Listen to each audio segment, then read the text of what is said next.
exclusively dating at wala pa mang final na pag-amin sa relasyon ng rumored showbiz couple na sina Janine Gutierrez at Jericho Rosales, ngunit marami ang naniniwala na sila na talaga. Bukod sa maraming pagkakataon na spotted ang dalawa mula pa noong nakaraang taon, ay nagpost si Janine sa kanyang vlog ng Japan trip nila ng aktor at ang kanilang Valentine's Day kung saan nag-swimming naman sila.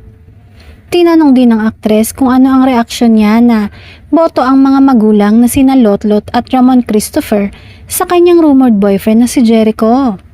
Saad ni Janine, okay si Echo sa pamilya nila at kahit naman dati pa, ay chill at hindi nanghihimasok sa pakikipagrelasyon niya ang mga magulang. Masaya rin si Janine na may taong tulad ng rumored boyfriend sa buhay niya na nagtitiwala sa kanyang kakayahan. Dahilan para mas magtiwala siya sa kanyang sariling kakayahan.